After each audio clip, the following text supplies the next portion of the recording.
உங்களுக்குள்ள நம்பிக்கை இருக்கலாம், நம்பாம இருக்க, எது வேணாலும் இருக்கலாம். ஆனா தேவன் சொல்லிட்டார்ல, சொன்னதுக்காக செய்றேன் சார். இப்ப நீங்க சொல்றீங்களே, அந்த செஞ்சீங்களே, அதுதான் ஃபெய்த். அதுதான் ஃபெய்த். இதுக்கு மேல என்ன ஃபெய்த்?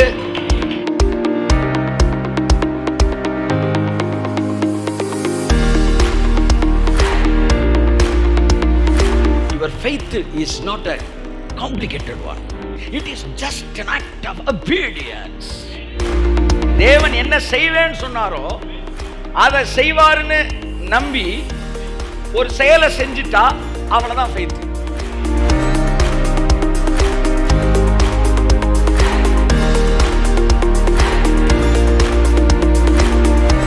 விசுவாசத்தை பற்றி நாம் தொடர்ந்து படித்துக் கொண்டு வருகிறோம். அதாவது இயற்கைக்கு அப்பாற்பட்ட தேவனுடைய வல்லமையை, இம்மார்டல் காடை மார்டல் பாடியில் இருக்கிற நம்ம தேவனுடைய வல்லமையை ரிலீஸ் பண்ணுவதற்கு, இந்த இம்மார்டாலிட்டியையும் மார்டாலிட்டியையும் ரெண்டையும் இணைக்கக்கூடிய ஒரு சாதனம் தான் விசுவாசம். விசுவாசத்தை ஒரு இன்வெர்டர்னு சொல்லலாம், கன்வெர்டர்னு சொல்லலாம். டிசி ஏசியாக மாற்றுவது போல் இன்விசிபிள் விஷயங்களை விசிபிளாய் மாற்றுவதற்கு தேவன் நம்ம கொடுத்துருக்கிற கன்வெர்டர் ஃபெய்த். கைத்தட்டும்போது ஒரு காமெண்ட். விசுவாசத்தை குறித்து அதிகமாக பேசினதினாலோ என்னவோ இந்த விசுவாசத்தை காம்ப்ளிகேட் பண்ணிட்டோம். மத தலைவர்கள் அதிகமாக செய்த ஒரு பெரிய நல்ல காரியம் எல்லாத்தையுமே காம்ப்ளிகேட் பண்ணது தான். ஆனால் இயேசுவோ எல்லாத்தையுமே சிம்பிளிஃபை பண்ணார். கடவுளையே காம்ப்ளிகேட் பண்ணிட்டாங்க. ஆனால் இயேசு வந்த பிறகுதான் கடவுள் ஒரு பெரிய காம்ப்ளிகேஷன் கிடையாது, கடவுள் ஒரு சிம்பிளானவர், கையை தட்டுன்னு ஒரு தடவை இருக்காங்க என்கிற உண்மை தெரிய ஆரம்பித்தது. தேவன் எப்பவுமே சிம்பிளானவருங்க. ஆமென். வாடிப்பட்டியில் இருக்கிற தமிழ் படிக்க தெரியாத ஒரு பாட்டிக்கு கூட அவர் பேச முடியும். அந்த பாட்டி கூட விளங்கி கொள்வது போல அவர் பேச முடியும். அங்கதான் அவர் கடவுள்னே நிற்கிறார். அவரை போல போதிக்கத்தக்கவன் யார் என்று வேதம் சொல்லுகிறது. காட் ஒரு பெரிய அறிவாளிகள் அப்ரோச் பண்ணக்கூடிய ஒரு பர்சன் கிடையாது, பர்சனாலிட்டி கிடையாது. அவர் ரொம்ப சாதாரணமான நபர்கள் அப்ரோச் பண்ணிட்டு நிறைய பேர் சொல்லுவாங்க, நீங்கள் ரொம்ப சிம்பிளாக பேசிட்டீங்க. இல்லை, நான் ரொம்ப இருக்கிற மாதிரி பேசிட்டேன். அது சிம்பிளாக இருக்குது, அதனால சிம்பிளாக பேசிட்டேன். கஷ்டமாக இருந்தால் நான் கஷ்டமாக தான் பேசியிருக்கணும். அது சிம்பிளான விஷயந்தான். ஸோ இதற்கு முன்பாக இருந்தவர்கள் அதை தப்பாக பேசிட்டாங்க, அதாவது காம்ப்ளிகேட் பண்ணி பேசிட்டாங்க. அந்த டிஎல் மூடி சொன்னார், Christian life is it's a easy one, but it is made complicated by the preachers only. பிரசங்கம் பண்ண வேண்டாம், அதை கஷ்டப்படுத்திட்டான், கஷ்டமாக்கிட்டான். அப்படி கஷ்டமாக்கின பல நல்ல காரியங்களில் ஒன்று விசுவாசம் ஒன்று. இதையும் காம்ப்ளிகேட் பண்ணனால எல்லாருமே ஃபெய்த்தா, அதெல்லாம் நமக்கு இல்லைப்பா அப்படின்ற ஒரு லெவலுக்கு வந்துட்டாங்க. தேவனோடு நடக்கிறவர்களாக இருப்பீர்கள் என்றால் எல்லாம் உங்களுக்கு எளிமையானதாக இருக்கும். பரிசுத்தம், கீழ்ப்படிதல், நீதிமானாக்கப்படுதல், பரிசுத்தவானாக்கப்படுதல், அற்புதங்களை சகலமும் அது எளிமையானது. இப்போ எதெல்லாம் செய்யாமல் இருக்கோம், எதெல்லாம் இன்னும் புரிஞ்சுக்கிறாமல் இருக்கோம், அதெல்லாம் செய்யாமல் இருக்கிறோம். எதெல்லாம் செஞ்சுக்கிட்டு இருக்கோம், எதெல்லாம் புரிஞ்சுட்டு செஞ்சுக்கிட்டு இருக்கிறோம். சில விஷயங்கள் செய்யாமல் இருக்கிறோம், அது கஷ்டம் என்பதனால அல்ல, இன்னும் நாங்கள் அதை புரிந்து கொள்ளவில்லை. கையத்தட்டே amen. I hope you understand. இதெல்லாம் நம்ம செய்யலை, காரணம் தான் கஷ்டம்னு கிடையாது, அதெல்லாம் இன்னும் நம்ம புரிஞ்சுக்கல. இப்போ இதெல்லாம் நடந்துகிட்டு இருக்கு நம்மளை சுற்றி, காரணம் அதெல்லாம் நம்ம சாதிஷ்டம் என்பதல்ல, அதெல்லாம் நம்ம புரிஞ்சுக்கிட்டோன்றனால. ஆகவே ஒன்றான மெய்தேவனாய் உம்மையும் நீர் அனுப்பினவரையும் குமரனாய் கிறிஸ்துவையும் அறிந்து கொள்வதே நித்திய ஜீவன். So knowledge is eternal life. So இயேசு கிறிஸ்து வார்த்தையே வந்தார், ஏனென்றால் வார்த்தை தான் உங்களுக்கு நாலேஜை கொடுக்கும். ஸோ இயேசு வார்த்தையை உங்களுக்கு ஏற்படுத்தி கொடுத்தார். ஆகவே அன்புக்குரியவர்களே, அவர் துவக்கம் முடிவும் இல்லாதவர், ஆதியும் அந்தமும் இல்லாதவர். அப்பேற்பட்ட தேவனிடத்தில் வந்திருக்கிறோம். அவரால் எல்லாவற்றையும் செய்ய முடியும். அதில் நாங்கள் பதறாம தான் இருக்கிறோம். ஆமென். காலத்துக்குட்பட்டவர் அல்ல தேவன், காலத்துக்கு வெளியே இருக்கிறார். அதான் அந்த ஊழியர் ஒருத்தர் சொன்னது போல, காருக்குள்ளே உட்காந்து காரை செய்ய மாட்டாங்க, காருக்கு வெளியே இருந்தால் காரை செய்வாங்க. அப்படி காலத்தை அவர் படைக்கும் போது காலத்துக்குள்ளே இருந்து படைக்கல, காலத்துக்கு வெளியே இருந்து படைச்சார். இறந்த காலம், நிகழ்காலம், எதிர்காலம் அப்படி படைச்சார். டிக்கி என்ன உட்கார்ற சீட்டு, அடுத்து பேனட்டு, இப்படி தான் படைச்சார். இந்த பேனட்டில் வேலை பார்த்துக்கிட்டு இருக்கும்போது அவரால் டிக்கிக்கு போக முடியும். அப்படி தான் எதிர்காலத்தில் நிகழ்காலத்தில் வேலை பார்த்துட்டு இருக்கும்போதே கடந்த காலத்துக்கு அவர் போக முடியும். கையத்தட்டு ஆமென். கடந்த காலத்துக்கு போக முடியும், இப்போவே எதிர்காலத்துக்கு போக முடியும், இப்போ நிகழ்காலத்தில் இருக்க முடியும் அவரால். ஏன்னா காலம் அவருக்கு முன்பாக இருக்கிறது. அவர் காலத்துக்கு அப்பாற்பட்ட தேவன். எதை வேணாலும் அவர் செய்ய முடியும். கையை தட்டுங்க. Amen. Thank you Lord, thank you Lord. So இன்றைக்கு விசுவாசத்தை இன்னொரு பரிமாணத்தை பற்றி உங்களிடத்தில் நான் பேச விரும்புகிறேன். சிம்பிள் ஃபெய்த், ஜஸ்ட் பிலீவ் என்கிற ஒரு தலைப்பிலே உங்களிடத்தில் நான் பேச விரும்புகிறேன். What is simple believe? அதாவது கடுகு விதை அளவுன்னு இயேசு சொன்னார் பார்த்தீங்களா? அதனுடைய அளவு, அதனுடைய அர்த்தம் என்னன்னா, விசுவாசம் ஒரு பெரிய விஷயமே இல்லைடா, சும்மா சும்மா சொல்லுங்க எல்லாரும். நான் சொன்னதை நீங்க நல்லா புரிஞ்சுக்கிட்டீங்கன்னா இன்னைக்கு நைட்லேருந்து உங்களுக்கு அற்புதம் ஆரம்பமாகுது. சீரியஸ் சொல்றேன். நாளை காலையிலேருந்து இல்லை சார், இன்னைக்கு நைட்லேருந்து உங்கள் வாழ்க்கையில் அற்புதம் நடக்க போகுது. கரங்கள் பெரிய பெரிய பெரிய பிரச்சனை நினச்சிக்கிட்டு இருக்கீங்களா? பெரிய பிரச்சனை, பெரிய பெரிய பிரச்சனை, அதனால பெரிய விசுவாசம் நினச்சிக்கிட்டு இருக்கீங்க. இல்லை, பெரிய பிரச்சனைக்கு கடுகு விதை அளவு, அதாவது டைனி ஃபெய்த், விசுவாசத்தோட ரியாலிட்டியை நீங்கள் நான் உங்களுக்கு பேச விரும்புகிறேன். What is the reality of faith? நீ பேச விரும்புகிறேன். நீ வேற ஒரு விஷயம் பேசலான் இருந்தேன். வாட்ஸ் த ரியாலிட்டி ஆஃப் ஃபெய்த்னு நான் நினைக்கிறேன். எங்கேருந்து ஆரம்பிக்கலாம்? லூக்கா 8:50 அங்கிருந்து கூட ஆரம்பிப்போம். இயேசு அதை கேட்டு, பயப்படாதே, விசுவாசம் உள்ளவனாயிரு, அப்பொழுது அவள் ரட்சிக்கப்படுவாள் என்றார். பயப்படாதே, விசுவாசம் உள்ளவனாயிரு. ஆங்கிலத்திற்கு just believe, only believe, just believe அப்படின்றது. அதாவது ஜஸ்ட்னா என்னங்க? ஜஸ்ட்னா என்ன சொல்லுங்க. ஹலோ, இன்னைக்கு தான் டாபிக். ஜஸ்ட்னா என்ன? ஜஸ்ட்ன்ற வார்த்தை எப்படி பயன்படுத்துவீங்க? ஜஸ்ட் ஒரு மீனிங் என்ன தெரியுமா? சும்மா சும்மா ஜஸ்ட் உங்களை பார்த்துட்டு போகலான்னு வந்தேன். சும்மா ஜஸ்ட் 500 rupees, ஜஸ்ட் அப்படின்னா கை,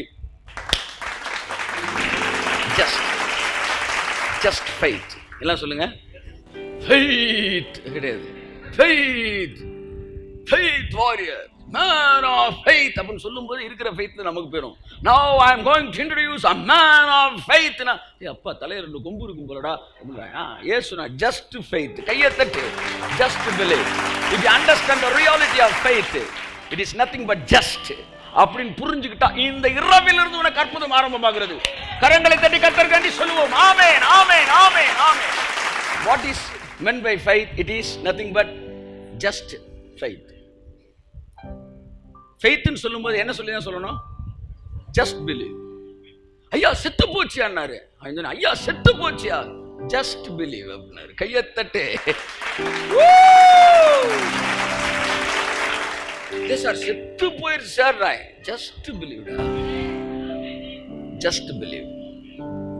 ஐயா செத்து போச்சியா? Just believe. வர்றான்டா, முடிச்சிருவோம்டா மேட்ரை. கிறிஸ்தவம் நமக்கு விசுவாசத்தை கொடுமையாக காட்டிடுச்சு. என் வாழ்க்கையில் இந்த வாரத்தில் பெற்ற ரெவலேஷனை பேசிகிட்டு இருக்கிறேன். நான் இந்த வாரம் வாங்கின ரெவலேஷன் கிடையாது, இந்த வாரம் நான் பெற்ற அனுபவத்தை, அந்த அனுபவத்தில் நான் பெற்ற ரெவலேஷனை உங்களுக்கு பேச போகிறேன். ஆமென் சொல்லுவோம்.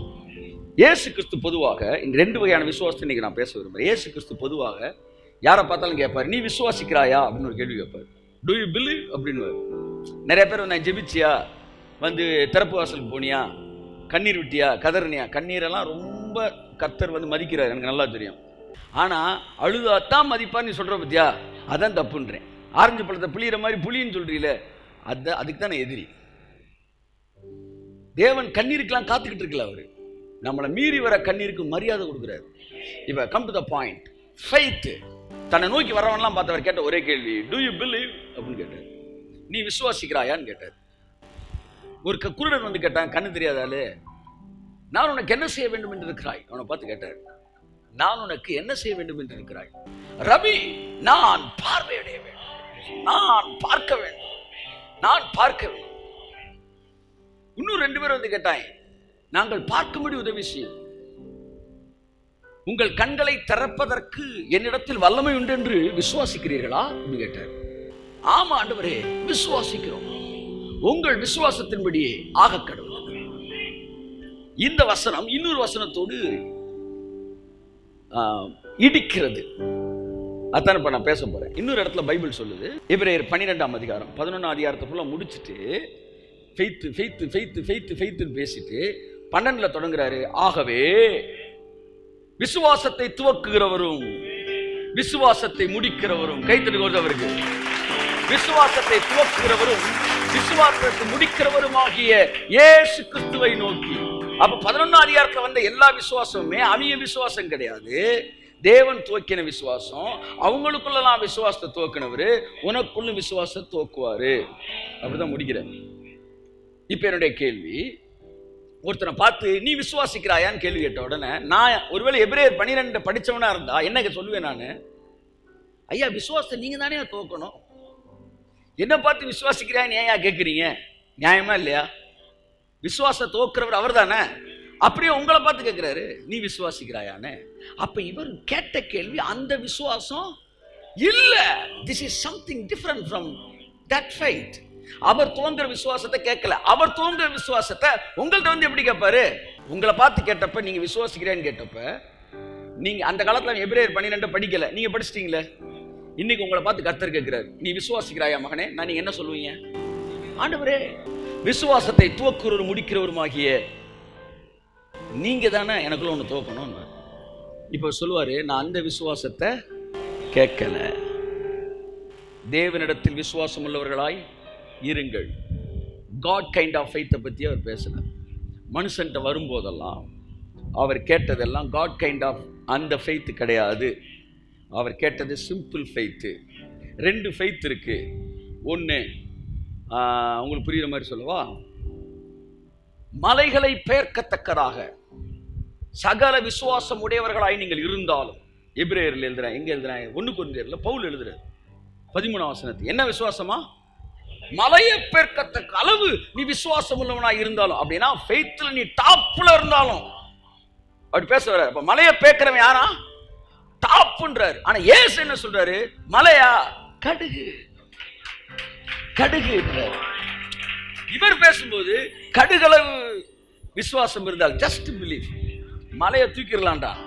அவன் பவுல் பேசும்போது மலையை பெயர் அப்படி பேசிட்டு இருக்கான். அப்ப பவுல் ஃபெய்த்தை பேசும்போது அதுல ஒரு மெஜஸ்டிக் வேற மாதிரி இருக்கு. ஆனா இயேசு பேசும்போது அதுல ஒரு ஈஸியான ஒரு மேட்டர் இருக்கு. ஜஸ்ட் பிலீவ், ஒன்றும் இல்லடா அப்படின்ற மாதிரி இருக்கு. அப்ப இந்த 2மே வேற வேற ஃபெய்த்து. சரி, இப்போ உங்களுக்கு புரியுற மாதிரி சொல்றேன்.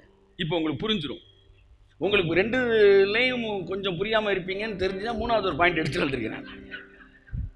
ஜான் ஜி லேக், ஸ்மித் விகில்ஸ்வர்த், ஏ ஆலன், அலெக்சாண்டர் டவி, 2 பெண்கள் இடஒதுக்கீடுன்னு சொல்லிடுவோம். கேத்ரின் குல்மன், அப்புறம் சோ அப்படி இவங்க எல்லாம் விசுவாசத்தில் மலையவே அசைச்சவங்க. கெனத் ஹேகன் இந்த மாதிரி பெரிய ஆட்கள். ஸ்மித் விகில்ஸ்வர்த்லாம் 14 பாடி எழுப்பியிருக்காருன்னு சொல்றாங்க. இவங்கெல்லாம் ஒரு வியாதி கிட்ட நெருங்கினாலே அந்த வியாதியை சோமாக்கிறாங்க. இவங்கெல்லாம் மலையை பெருக்கத்துக்கு விசுவாசம் இருந்தது போன்ற ஆட்கள். இவர்களிடத்தில் வந்தவர்கள் ஏராளமான பேர் சுகமாக இருக்கிறார்கள். என்னுடைய கேள்வி, இயேசு வாழ்ந்த போது வேதம் சொல்லுகிறது அவரை தொட்ட யாவரும் சுஸ்தமானார்கள். என்னுடைய கேள்வி, அவரை சுத்தி இருந்தவங்க எல்லாருமே ஸ்மித் விகில்ஸ்வர்த் மாதிரி ஃபெய்த்ல இருந்தவங்களா?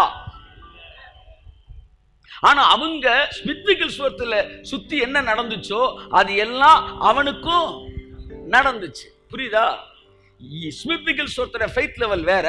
இயேசு வாழ்ந்தப்ப வாடா அந்த ட்ரெஸ் லைட்டா தொட்டுட்டு வருவோண்டான்னு வந்தான் பாருங்க, அவன் ஃபெய்த் வேற. ஆனா இங்க என்ன நடந்துச்சோ அது அங்க நடந்துச்சு. கையை தட்டுங்க நல்லா. இன்னைக்கு இந்த ஃபெய்த்தை நான் பேசல, நான் இந்த ஃபெய்த்தை பேசுறேன். இந்த ஃபெய்த் தான் கடுகு விதை, சிம்பிள் ஃபெய்த், ஜஸ்ட் பிலீவ். இந்த ஃபெய்த் மலையை பெயர்க்கத்தக்க வேற மாதிரி ஃபெய்த். ஆனா ரிசல்ட் 2க்குமே ஒரே மாதிரி இருந்துச்சு. நம்மெல்லாம் விசுவாசம்னு ஒண்ணு அது ஏதோ பெரிய காம்ப்ளிகேஷனான ஒரு விஷயம். அப்படியே குண்டலினியை மேல கொண்டு வரணும், கொண்டு வந்து நடக்கிறது அப்படியே கண்ணில் என்ன செய்யணும், அப்படியே பார்க்கணும். சொல்லி கொடுத்தாங்க, பார்க்கணும் இல்லைன்னா சொல்லல. ஆனா எதுவுமே செய்யணும் டூன்னு வந்துருச்சுனாலே அது லாதான், டன்னுனா தான் அது கிரேஸ்.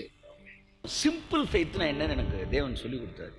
இதுதான்டா என்னை சுத்தி வந்தவங்களுக்கு தான் இருந்துச்சு.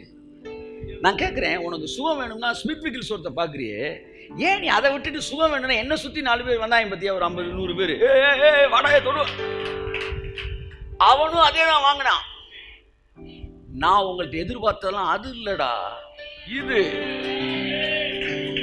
இது இந்த கம்யூனியன் எடுக்கும்போது நான் ஃபெய்த்தை ஒரு ஒபீடியன்ஸா தான் பண்ணேன். ஃபெய்த்தை ஒரு பெரிய ஒரு பிக்சரைஸ் பண்ணி அப்படிலாம் நான் பண்ணல. Faith was considered as an act of obedience. அவ்வளவுதான். இந்த ஃபெய்த்தை தான் நம்ம எல்லாத்தையும் தேவன் எதிர்பார்க்கிறார். கையை தட்டுங்க. அவ்வளவுதான் matter. Just an act of obedience. அவ்வளவுதான். வியாதியஸ்தன் கையை வையும் போது, கை வைக்கும் போது அப்படியே கிருமிகள் போய் அந்த வியாதி அழிஞ்சு, அதெல்லாம் ஒண்ணும் வேண்டாம். கையை வைக்க சொன்னீங்க, வச்சுட்டேன். இனிமே என்ன நடக்கணுமோ அதை நீங்க பார்த்துக்கங்க. செய்ய வேண்டிய கடமையை மாத்திரம் செய்தோம் என்று சொல்லுங்கள். Faith is a simplest one. எளிமையானது. அதெல்லாம் சொன்னேன். வாடிப்பட்டியில் ஒரு பாட்டி கூட ஃபெய்த்தோட 7 ஸ்டெப்ஸ் 9 ஸ்டெப்ஸ் ஒண்ணுமே இல்லப்பா. நான் சொல்லவா, பேதுரு பார்த்து சொன்னாரு, பேதுரு வலைய இடது பக்கம் போடாம வலது பக்கம் போடு அப்படின்னு ஒண்ணு. ஆண்டவரே, இதோ இப்பொழுதே எனக்கு விசுவாசம் வந்து விட்டது. என் 2 படகும் இப்பொழுது நிரம்ப போகிறது. இதோ நான் வலையை போடுவது, மீன்கள் எல்லாம் ஓடி வந்து சிக்க போகிறது. இப்பெல்லாம் யோசித்தான் அவன். ஒன்றும் கிடையாது. அது சொன்னா, போடும்போது அவிசுவாசத்துல தாங்க போடுறான். ஐயா, நைட்லாம் போட்டோம், ஒன்றும் சிக்கலை. ஆனாலும் இப்போ உங்க வார்த்தையின்படி போடுறேன். எனக்கு ஒன்றும் கிடையாது, எனக்கு விசுவாசமே கிடையாது. ஆனா உங்க வார்த்தைக்காக செய்றேன். கையெழுத்து. That is what faith. Amen. That is what faith. That is what faith. நான் சொல்ற புரியுதா உங்களுக்கு? உங்களுக்குள்ள நம்பிக்கை இருக்கலாம், நம்பாம இருக்க, எது வேணாலும் இருக்கலாம். ஆனா தேவன் சொல்லிட்டார்ல, சொன்னதுக்காக செய்றேன் சார்.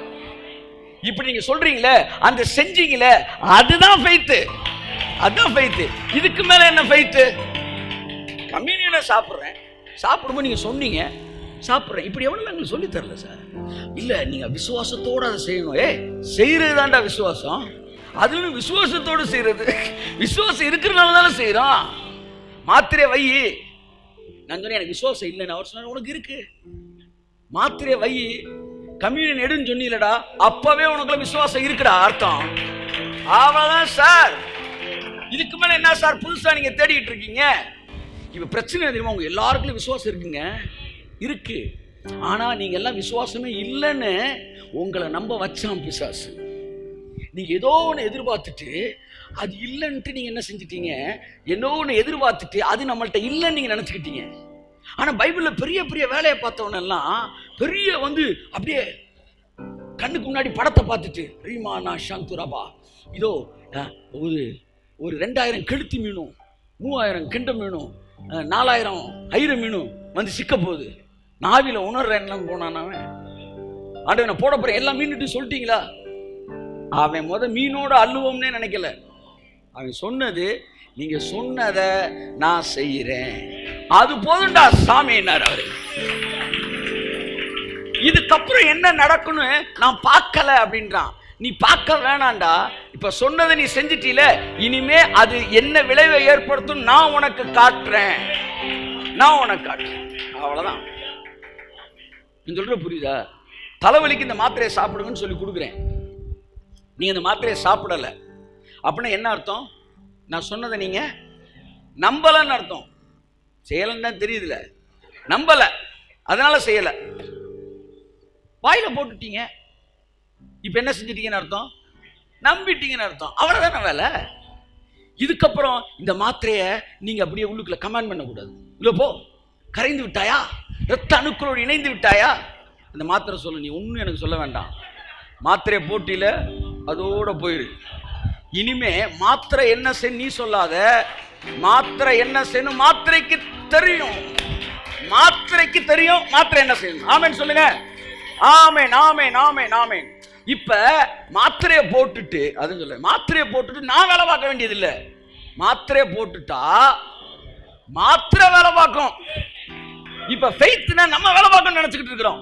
ஒரு கம்யூனியன் எடுத்துட்டு நைட் எல்லாம் அப்படியே இயேசு நாமத்துல இதோ இப்பொழுது எனக்குள்ள வேலை செய்து, ஒன்றும் வேண்டாம். கம்யூனியனை சாப்பிட்டு நீ ஏன்டா வேலை பார்த்துக்கிட்டு இருக்கிற?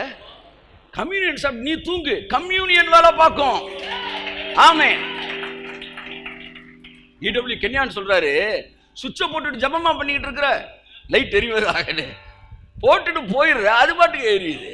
அப்படித்தான் நான் சொல்றேன், your faith is not a complicated one, it is just an act of obedience. அதனாலதான் faith புதிய ஏற்பாடு obedienceல சேர்க்குது. விசுவாசித்தவர்கள் கீழ்ப்படிந்தவர்கள். ராகாப் என்கிற வேசி கீழ்ப்படியாதவரோடு சேதமாகாது இருந்தால், அப்ப விசுவாசித்தான்னு சொல்லுது பைபிள், இல்ல அவ கீழ்ப்படிந்தான்னு சொல்லுது. அப்ப காணிக்க போடுறீங்க இல்லையா, காணிக்க போடும்போது பெருக விதைக்கிறவன் பெருக அறுப்பான் என்கிற வார்த்தையின்படி நீ காணிக்க போட்டுட்டு நைட்டெல்லாம் ஜெபிக்க வேண்டிய அவசியம் இல்லை. நீங்க சொன்னீங்க, நான் செஞ்சேன். நீங்க சொல்லாம இருந்தீங்கன்னா நான் 20 ரூபா போட்டிருப்பேன். நீங்க சொன்னனால 2000 ரூபா போடுறேன். போட்டதோட என் வேலை முடிஞ்சிச்சு. இனிமே என்ன செய்யணும்ன்றது அந்த போட்ட காணிக்கைக்கு தெரியும், உங்களுக்கு தெரியும். விதைக்கிறவன் தூங்கினான், விதைகள் ஒரு நாளும் தூங்குவதில்லை. செய்ய வேண்டிய கடமையை மாத்திரம் செய்வதுதான் விசுவாசம். A new definition about faith. Faith is nothing but doing whatever commanded to do it, or whatever Bible demands you to do it.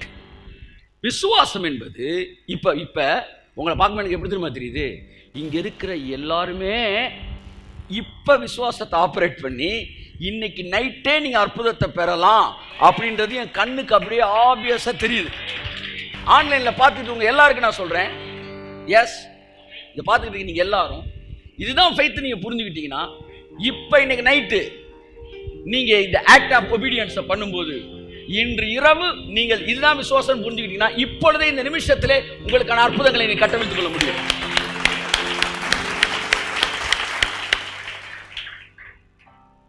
I took communion as an act of obedience. Where there is faith, there is an obedience. எங்கே விசுவாசம் இருக்கிறோ அங்க கீழ்ப்படிதல் இருக்கும். Communion எடுத்தா சுகமாயிரும் அப்படின்னு வார்த்தை சொல்லுதுன்னா, அதை நான் விசுவாசத்தைனா நான் எடுத்து சாப்பிடுறேன், அவ்வளவுதான். என்ன முடிவில் எடுக்கிறேன்? சுகமானாலும் சரி, சுகமாகாட்டினாலும் சரி. இன்னும் பெரிய தப்பான வார்த்தையை சொல்றீங்க, நான் சரியா பேசிட்டு இருக்கிறேன். சுகமாகட்டாலும் சரி, ஆனா ஒண்ணு, தேவன் செய்யுன்னு சொன்னாரு, நான் செஞ்சுட்டேன். நான் செய்யறத நான் செஞ்சுட்டேன், இனி அவர் செய்யறத அவர் செய்யட்டும். நான் ஐ ஜஸ்ட் ஒபேய்ட். வியாதியஸ்தர் மீது கைகளை வையுங்கள் தான் சொன்னார், சுகமாக்குங்கள்னு சொல்லல. எப்பவுமே கூட்ட கலைச்சுக்கிட்டே இருப்பார் கர்த்தர். ஜெபம் பண்ண போறேன்னு சொல்லாத, சுகமாக்க போறேன்னு சொல்லுன்னாரு. அடுத்து சுகமாக போறேன்னு சொல்லாத, கை வைக்க போறேன்னு சொல்லு. சுகத்தை வியாதியஸ்தர் மீது கைகளை வைப்பார்கள். வச்சிட்டீங்களேங்க, ஹலோ வச்சிட்டீங்களே, அமைதியா போங்க, வீட்டில் போய் தூக்கத்தை போடுங்க. தேவன் சொன்னதை செஞ்சிட்டீங்களே. இந்த தேவனுக்கு என்ன தெரியுமா தேவை? ஒரு கீழ்ப்படிதல் தேவை. ஒரு கீழ்ப்படிதல் தேவை. கீழ்ப்படிஞ்சா தான் அவனை ஆசீர்வதிக்கணும் பிசாசு சொல்றான். சரி, அந்த கீழ்ப்படிதல் எந்த அளவு சிம்பிளாக்கணுமோ அந்த அளவு சிம்பிளாக்குறாரு. ஆக்கி பத்தியா என் பிள்ளை கீழ்ப்படிஞ்சிட்டான், இனி நான் பாத்துக்கிறேன்டா அப்படி வர்றாரு. ஃபெய்த் ஆக்ட் ஆகும்போது கம்ப்ளீட் ஆயிருது. இதுக்கப்புறம் போட்டு நீங்க உள்ளுக்குள்ள இருக்கிற மாத்திரைய லெஃப்ட்லயும் ரைட்லயும் குத்தி குத்தி குடல்கிடல் வெளியில் வந்துற போது போன மாத்திரை என்ன செய்யணும்? who should work? you or tablet? pills எது? மாத்திரையை சாப்பிட்டீங்களேங்க, இப்ப எது வேலை பார்க்கணும்? மாத்திரை வேலை பார்க்கணும், நீங்க வேலை பார்க்கணுமா? மாத்திரை தான் வேலை பார்க்கணும். நீங்க என்ன செய்யணும்? நல்லா வேலை பார்க்கணும், தூக்கணும். மாத்திரை நல்லா வேலை பார்க்கணும், தூக்கணும். நல்லா வேலை பார்க்கணும்னா அப்ப உங்க கீழ்ப்படிதல் மாத்திரையை சாப்பிடுறதோட முடிஞ்சிருச்சு. இதுக்கு மேல உங்க வேலை ஒண்ணுமே இல்ல. எதையும் சொன்னா, பாகால் தெய்வமானால் பாகால் தனக்காக வழக்காடட்டும். ஆவியான சொன்ன அதேதான் தேவனுக்கும். நம் ஆராதிக்கிற தேவன் தெய்வமானால் அவர் தனக்காய் வேலை செய்யட்டும். உன் வேலையை நீ செஞ்சிட்டீல விடியா, அது அந்த விசுவாசத்தை கனம் பண்றா இல்லையன்றதை அவர் பார்த்துக்குவாரு. கரங்களை தட்டி ஆமென் போயிட்டே இருக்க வேண்டிய